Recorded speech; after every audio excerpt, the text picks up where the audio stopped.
여러분 안녕하십니까. 코로나19 통합 뉴스룸 시작합니다. 17명의 사상자가 발생한 광주광역시 건물 붕괴 현장에서는 오늘 새벽까지 수색과 구조 작업이 이루어졌습니다. 현재 기본적 구조 작업은 마무리되고 이 추가적인 잔해물 감식이 이루어지고 있는데요. 경찰은 오늘 오후에 관계기관과 합동 감식을 진행할 예정입니다. 현장에 나가는 취재기자 연결합니다. 자, 하선아 기자, 현장 상황 어떻습니까? 네, 이번 붕괴 사고와 관련해서 구조 작업이 10시간 가까이 진행됐는데요. 기본적인 구조 작업은 마무리됐지만 현재 추가적인 잔해불 감식이 진행되고 있습니다. 당초 승용차도 2대 더 매몰됐다는 신고 내용도 있었는데요. 이 CCTV를 확인하고 구조 작업을 진행한 결과 버스 말고 추가로 매몰된 차량은 없는 것으로 최종 확인됐습니다. 현재까지 버스에 타고 있다 구조된 17명 가운데 9명이 숨지고 8명이 중상을 입었는데요. 소방당국은 버스 승객 외에 추가 매몰자는 없는 것으로 우선 판단하고 있지만 만일의 가능성을 열어놓고 있습니다. 사고로 통제됐던 주변 도로 교통은 오늘 아침 재개됐습니다. 그리고 오늘 오후에 현장 합동 감식이 진행이 된다고요? 네, 그렇습니다. 경찰은 오늘 오후 1시쯤 합동 감식을 진행할 예정인데요. 국립과학수사연구원과 관계기관 등이 함께 참여할 예정입니다. 잔해들을 살펴보고 또 건물이 무너져 내린 그 원인을 규명하는 데 주력할 것으로 예상됩니다. 경찰은 다수의 사상자가 나온 만큼 기존의 합동 수사팀을 수사본부로 격상해서 운영하기로 결정했습니다. 여기에 광주청 강력범죄수사대와 반부패 경제범죄수사대를 투입해 신속하고 엄정하게 수사할 방침입니다. 특히 이번 철거 작업이 잔해 위에 굴삭기가 올라타서 건물을 허무는 방식으로 진행했고 바로 옆이 인도인 점 등을 밀어서 안전조치를 제대로 했는지 또 과실 여부 등을 집중적으로 들여다보고 있습니다. 네, 사고 수습 대책본부도 꾸려졌다고 하는데 이 소식도 전해주시죠. 네, 광주 동구청을 중심으로 한 사고 수습 대책본부도 꾸려졌습니다. 광주 동구청은 사망자에 대한 장례 지원 절차를 또 부상자에 대해서는 의료 지원 등 재반적인 사고 총괄 지원을 할 계획입니다. 사망자 유족과 부상자 등을 1대1로 지원하기로 하고 동구청 광장에는 합동 분향소를 설치할 계획입니다.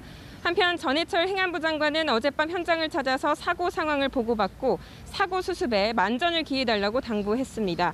또 해당 재개발 정비 시공사인 현대산업개발 권순호 대표이사도 현장을 찾아 사과하고 피해자와 유가족 지원에 최선을 다하겠다고 말했습니다. 지금까지 광주 건물 붕괴 현장에서 KBS 뉴스 하선아입니다. 이번 사고는 철거 중인 재개발 5층 건물이 무너지면서 발생했습니다. 붕괴된 건물 자재가 순식간에 옆을 지나던 차량을 덮쳐 인명피해가 컸는데요. 이 당시 상황을 김정대 기자가 전합니다. 달리는 차량 앞으로 순식간에 무너져 내리는 건물. 일대가 흙먼지에 뒤덮입니다. 붕괴 순간 다른 곳에서 찍힌 화면엔 시내버스 한 대가 정류장에 멈춰섰다가 무너진 건물에 깔리는 모습이 포착됐습니다. 놀란 행인들은 다급하게 대피하고 도로는 건물 잔해에 쑥대밭이 됐습니다. 뭐 가스가 터지는 소리 빵 소리 있지 않습니까? 그 가스통이 뭐 터진다는 그런 배움 소리. 저기서부터 여기까지 안에까지 들릴 정도였으니까. 밖으로 뛰어나와 보니까는 분진이 엄청나게 심하게 있고 돌더미가 이 한 차선만 남겨놓고 여기까지 밀려온 상태였습니다. 광주 동구 학동 재개발구역에서 건물 붕괴 사고가 난 건 어제 오후 4시 30분쯤 철거 작업이 진행 중이던 5층짜리 건물이 한순간 주저앉았습니다. 사고가 있던 순간 건물 상층부에서는 중장비를 활용한 철거가 이뤄진 걸로 전해졌습니다. 이번 사고는 재개발구역 내 건축물 철거공사 중 건물이 붕괴되어 발생했으며 소방당국과 경찰은 구조가 마무리되는 대로 철거 작업 과정에서 안전장비 설치 등이 지켜졌는지 조사할 방침입니다. KBS 뉴스 김정대입니다. 어제가 본격적으로 철거 작업을 시작한 첫날이었는데요. 경찰은 공사 중 안전수칙이 지켜졌는지를 중점적으로 수사할 계획입니다. 특히 시민들은 평소에도 사고 현장을 지나며 불안함을 느꼈다고 말합니다. 이어서 양창희 기자입니다. 철거 작업 첫날 순식간에 무너져 내린 5층 건물. 당시 현장에는 작업자 2명과 신호수 2명이 있었습니다. 작업자들은 굴착기를 이용해 구조물을 조금씩 철거하는 작업을 하다가 갑자기 건물이 무너지는 소리를 듣고 급히 몸을 피했다고 말했습니다. 내부에 2명, 외부에 신호하시는 분들 2분, 그래서 건물에 이상 조짐이 있어가지고 사람들은 다 피신을 한 상태입니다. 어떤 소리가 좀 난다든지 그런 부분이죠.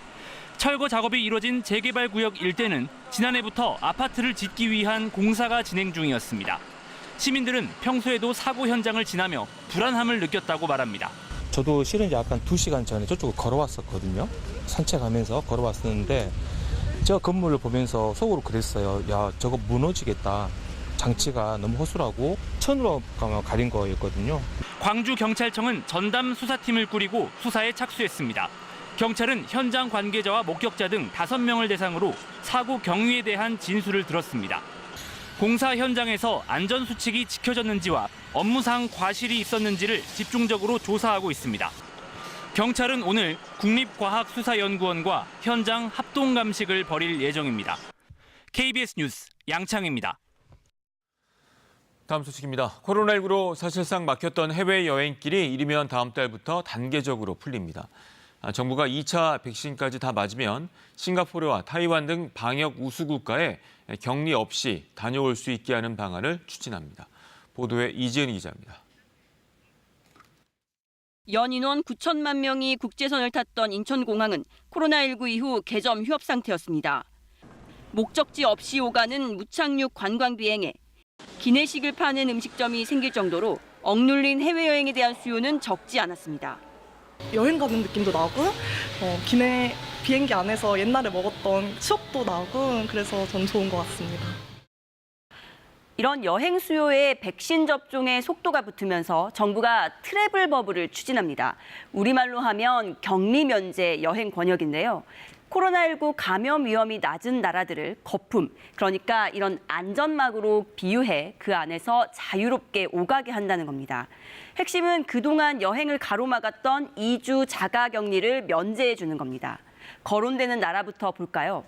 싱가포르와 태국, 타이완, 사이판, 괌 등 방역 신뢰가 확보됐다고 평가되는 곳들입니다. 이르면 다음 달부터 자가격리 없는 여행이 허용되는데요. 물론 누구나 당장 여행을 떠날 수 있는 건 아닙니다. 백신 접종을 완료한 사람에 한해서 개별이 아닌 단체 여행만 허용됩니다. 출국 전엔 반드시 접종 완료 증명서를 받아야 하고 출발일 기준 3일 이내 코로나 검사에서 음성 판정을 받아야 합니다. 여행할 국가에 도착하면 검사를 한 차례 더 받고 음성이 나와야 관광할 수 있습니다. 여행을 목적으로 허용을 한 부분이기 때문에 여행 동선 외에 다른 동선은 허용을 하지 않는 것을 원칙으로 하고 있습니다. 이렇게 해외여행길 재개가 가시화됐지만 당장 활성화되긴 어렵다는 전망도 나옵니다. 협약을 맺을 나라와 최종 협상이 아직 남아있는 데다 최근 코로나19 상황이 안 좋은 타이완 등 여러 변수가 남아있기 때문입니다. 여행업계는 젊은 층의 백신 접종이 본격화될 하반기부터 여행객들이 늘어날 것으로 기대하고 있습니다. KBS 뉴스 이지은입니다. 코로나19 신규 확진자가 611명으로 집계됐습니다. 중앙방역대책본부는 오늘 0시 기준 신규 확진자가 국내 발생 594명, 해외 유입 17명으로 총 611명이라고 설명했습니다. 지역별 국내 발생 확진자는 서울 213명, 경기 176명, 경남 33명 등입니다. 백신 1차 접종은 지금까지 979만 4천여 명이 맞춰 전체 인구 대비 19.1%를 기록했습니다. 2차 접종은 누적 234만 9천여 명입니다. 이번엔 성추행 피해 공군 부사관 사망 사건 알아봅니다. 고 이중사가 차량에서 성추행을 당했을 때 차를 운전했던 부사관은 뒷좌석에서 발생한 일을 몰랐다고 말한 것으로 전해졌는데요. 유족들은 운전 부사관이 평소 가해자인 장중사로부터 괴롭힘에 시달렸다는 점에 주목하고 있습니다. 국방부 검찰단도 이 부분을 집중적으로 들여다보고 있습니다. 지영철 기자가 취재했습니다. 3월 2일 강요된 술자리 뒤 돌아가던 차량 안 이중사는 성추행을 당했습니다. 이중사는 신고 뒤 차를 운전한 A 하사를 직접 만났습니다. 스스로 증거를 확보하기 위해서입니다. 군 관계자는 이중사가 차량 안 음성이 녹음된 블랙박스 메모리 카드를 건네받으며 차 내에서 이상한 것 못 느꼈느냐고 물었고 A하사는 아무것도 못 봤다는 식으로 이야기했다고 전했습니다. 이를 계기로 이 중사는 직접적인 자료가 없다고 판단했고 오히려 자신만 이상해지는 것 아니냐라는 두려움을 갖게 됐다고 군 관계자는 밝혔습니다. 이 중사 남편도 아내가 A하사를 현장에 있던 유일한 목격자라고 생각했는데 모른다고 하니 의아해하며 답답해했다고 참고인 조사에서 진술했습니다. 그러면서 가해자 장 중사가 평소 아내와 A하사 등 사무실 후임들에게 폭언과 괴롭힘을 지속했다고 밝혔습니다. 이 중사 남편은 KBS 취재진에게 A하사가 정말 몰랐는지 아니면 가해자의 괴롭힘 때문에 허위로 진술한 건지 조사해달라고 요청했다고 밝혔습니다. 국방부 검찰단은 A하사를 피의자로 전환하고 A하사가 사건 초기 군사경찰 수사에서도 상황을 몰랐다고 진술한 부분을 집중 조사하고 있습니다. 공군본부 검찰부와 20 전투비행단 검찰에 대한 동시 압수수색도 이뤄졌습니다. 사건을 기소 의견으로 넘겨받고도 2달 가까이 가해자 조사를 하지 않는 등 늑장 수사 의혹이 조사 대상입니다. 국방부는 또 국선 변호사의 직무유기와 피해자 신상정보 유출 혐의 수사를 위해 공군본부 법무실 산하 인권나래센터도 압수수색했습니다. 하지만 국방부 조사 개시 8일 만에 압수수색이 이뤄지면서 성추행 수사를 총괄 지휘한 법무참모조직이 사실상 수사에 대비할 시간을 번 것 아니냐는 지적도 나옵니다. KBS 뉴스 지형철입니다. 육군에서도 성폭력 사건이 발생해 가해자가 인사 조치된 사실이 드러났습니다. 가해자는 부대 대대장이었는데요. 여군 간부들을 강제 추행한 혐의로 구속영장이 청구됐습니다. 조빈아 기자입니다. 지난달 중순 강원도 육군 모 사단장 이메일로 성폭력 피해 신고가 들어왔습니다. 여성 장교가 보낸 이메일에는 대대장인 A 중령이 부적절한 신체 접촉을 한다는 등의 내용이 담겨 있었습니다.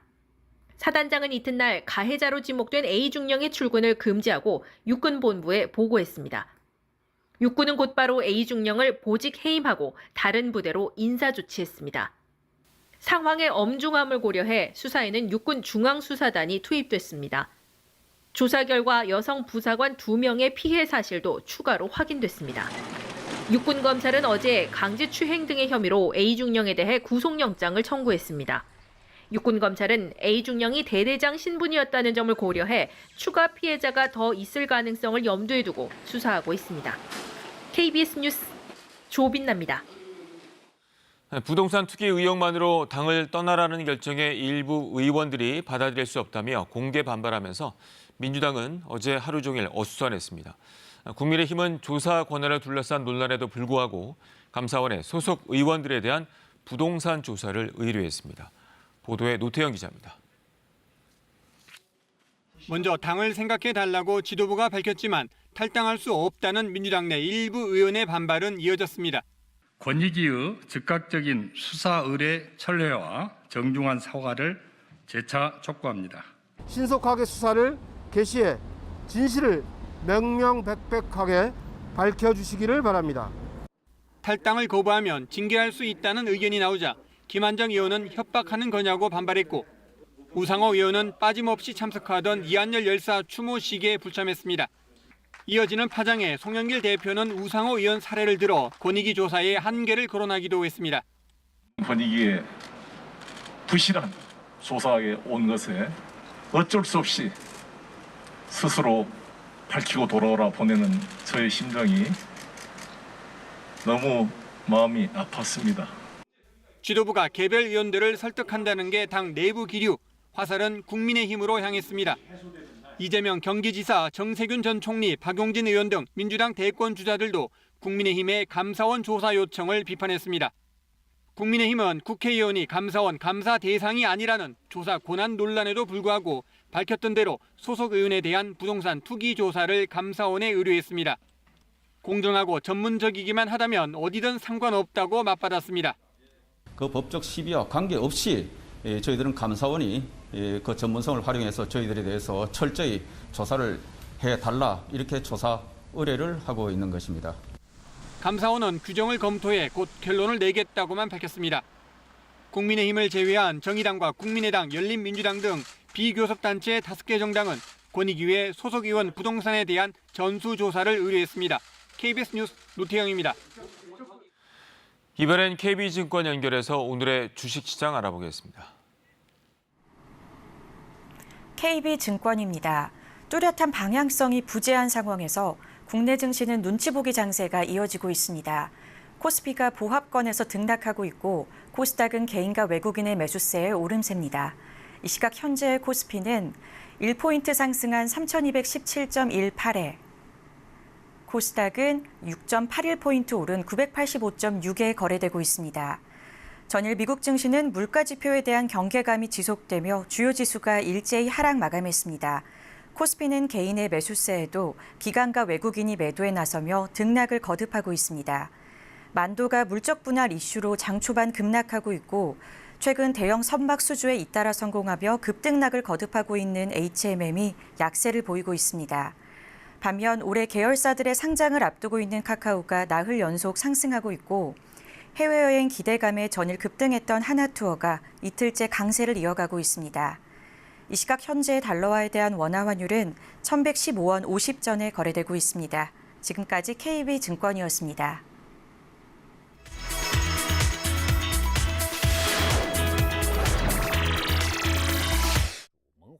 중국이 탄소 배출량을 줄이기 위한 노력에 박차를 가하고 있습니다. 미식의 도시로 알려진 중국 장쑤성 양저우. 유명세만큼이나 음식점 수도 많은데요. 최근에는 각 음식점 주방의 조리 도구를 전기로 바꾸는 사업이 한창입니다. 口味跟以前是一模一样，既绿色还有环保，确实是为我们老百姓着想啊。 푸젠성 샤먼의 한 공항에서는 항공기들이 착륙하자마자 지상 전력을 공급받습니다. 자체 연료를 냉난방 전력에 사용하는 것보다 이렇게 지상 전력을 공급받으면 이 공항에서만 연간 4만 5천 톤에 달하는 이산화탄소 배출을 줄인다는 계산입니다. 항구에 정박해 있는 선박도 육지 전력을 충전합니다. 이산화탄소를 줄이기 위한 노력은 에너지 생산에서도 큰 변화로 이어집니다. 석탄 발전 등 화석연료 발전을 풍력, 태양광 등 신재생에너지로 대체하고 있는 중입니다. 이를 통해 오는 2030년까지 풍력 발전과 태양열 발전의 총 발전 설비 용량이 12억 킬로와트 이상을 기록하게 될 것으로 기대됩니다. 신랑 신부가 코로나19 때문에 폐쇄된 국제선 로비를 통해 입장합니다. 결혼식 무대는 비즈니스 클래스. 널찍한 공간과 완벽한 방역 속에서 결혼식이 거행됩니다. 주례 선생 대신 기장이 신랑 신부에게 결혼 증명서를 건네줍니다. お二人の安全飛行と末永いお幸せを乗務員一同心よりお祈りいたします。おめでとうございました。 신랑 신부는 기내 예식을 마친 뒤 기체 밖으로 나가 활주로에서 기념 촬영을 했습니다. もう夢のようでした。最高の時間でした。一生の思い出に残る一日でした。 최근 일본의 한 항공사에서 수익성 악화를 극복하기 위한 아이디어를 사내 공모를 했고 채택된 기내 결혼식 서비스입니다. 코로나19로 역시 힘든 시기를 보내고 있는 예식업계와 손잡고 예약을 받았더니 신청이 너무 몰려 추첨을 해야만 했습니다. 항공사는 최근 추첨으로 선정된 7쌍이 기내 결혼식을 올리게 됐다며 결혼식 반향을 본 뒤 이 서비스를 계속할지 결정할 거라고 설명했습니다. 로마 남쪽의 해변에 있는 네로 황제의 별장터 부근에서 대낮에 한 남성이 땅을 팝니다. 함부로 땅을 팔 수 없는 지역이라 경찰에 신고가 들어갔습니다. 경찰이 현장에 도착하자 이 남성은 플라스틱을 찾고 있었다고 변명했지만 경찰은 그를 도굴꾼으로 보고 조사를 벌이고 있습니다. 이처럼 도굴이 버젓이 이루어지는 이유는 코로나19로 관광객 발길이 끊겼고 관광지가 버려진 상태로 관리가 되지 않기 때문입니다. 이 바람에 문화재 유출을 막고 도굴된 문화재 회수를 전담하는 이탈리아 문화경찰은 그 어느 때보다 바쁘다고 합니다. The first is the economic damage, the artistic and historical value. The second is what we call decontextualization of a site. 세계적으로 도굴로 인한 암시장 규모는 5조 원을 넘는 것으로 추산되는데요. 이탈리아 문화경찰은 지난해에만 불법 유출 직전의 문화재 50만 점을 회수하기도 했습니다. 프랑스 남부 마르세유 시내에 있는 이 건물은 2년 뒤 철거 예정입니다. 철거 전까지 이 건물은 마르세유의 젊은 예술인들을 위한 작업 공간으로 바뀌었습니다. 화가, 설치미술가, 디자이너 등 다양한 분야의 예술가들이 널찍한 공간에서 창작에 몰두하고 있습니다. 원래 사설 부동산 개발업체 소유의 건물인데 철거 전까지 임시로 1제곱미터에 한화 10,000원 정도의 저렴한 가격에 임대를 한 것입니다. 늘어나는 빈 건물들의 적절한 용도를 찾아 활용할 수 있는 방안을 마련하고 건물주와 임차인을 연결해주는 협회의 활동으로 가능하게 된 것입니다. On espère que ce projet, ça peut être la démonstration que dans des bâtiments qui ont des usages spécifiques à la base, on peut y amener d'autres usages avec un peu d'inventivité, de la flexibilité et du bon sens. 개인 임대 공간 외에 전시실과 공용 공간 등은 무료로 사용할 수 있습니다. 18 mois pour pouvoir vraiment bosser avec le quartier, s'installer et pas aller de beau précaire en beau précaire. 협회 관계자는 빈 건물 용도 전환 활용 프로젝트를 추진할 수 있는 부동산이 전국에 상당수 존재한다고 말합니다. KBS 월드뉴스입니다. 국내 체류 중인 외국인들마저 투기 대열에 합류하고 있습니다. 무역업을 하겠다며 비자를 받은 한 파키스탄인이 오피스텔과 빌라 등 7채를 사들여 불법적인 임대업을 해온 사실이 적발됐습니다. 보도에 이은민 기자입니다. 인천의 한 재개발 현장입니다. 15,000가구 규모의 아파트가 들어설 예정으로 2억 원 하던 입주권 시세가 5억 원 넘게 거래되고 있습니다. 2억에서 뭐 한 4억까지. 내후년 11월달 입주니까 지금 많이 올라가요. 파키스탄인 A씨는 10년 전 재개발 예정지였던 이곳 주택을 2억 원에 사 아파트 입주권을 따냈습니다. 이곳에 샀던 주택 가격이 수억 원이나 오르자 A씨는 이후 수도권 일대에 오피스텔과 빌라 6채를 더 사들였습니다. 세입자를 끼고 매입해 전세금을 제한 집값만 내는 이른바 갭투자 방식이었습니다. 모두 합쳐 시세로 20억 원에 이릅니다. A씨는 이 과정에서 임대사업자 등록도 했는데 불법입니다. 차량 부품을 수출하는 A씨는 무역 경영 비자를 받아 체류 중인데 수출업 외의 일은 할 수 없기 때문입니다. A씨는 법무부 조사에서 시세 차익을 노리고 집을 산 건 맞지만 비자 문제는 몰랐다고 진술했습니다. 앞서 지난달에는 사업을 할 수 없는 유학 비자로 들어와 임대 사업을 한 중국인 유학생 2명이 검찰에 송치됐습니다. 집값 상승 국면 속에 외국인들마저 투기 수요에 가담하자 법무부는 최근 3년간의 외국인 부동산 거래 내역 4만 7천여 건을 전수조사 중입니다. 현재는 수도권 일부 지역을 중심으로 조사를 했는데요. 앞으로는 서울, 특히 그 투기가 의심스러운 지역을 중심으로 해서 수사를 더 확대해 나가겠습니다. A씨는 출입국 관리법 위반 등의 혐의로 검찰에 송치됐습니다. KBS 뉴스 이유민입니다. 연인과 함께 세운 업체를 통해 해군 헬기 부품 대금 60억 원을 챙긴 현역 해군 중령이 재판에 넘겨졌습니다. 이 부품 구매 과정에서 협력업체를 끼워서 일종의 통행세를 받아왔습니다. 장혁진 기자입니다. 우리 해군의 해상작전 헬기, 링스 헬기입니다. 감시 정찰은 물론 잠수함을 찾아 공격하는 임무도 수행합니다. 링스 헬기가 고장나면 모두 분해했다가 새 부품을 사서 다시 조립하는 정비 사업을 진행하는데 검찰은 이 과정에서 수상한 거래 구조를 포착했습니다.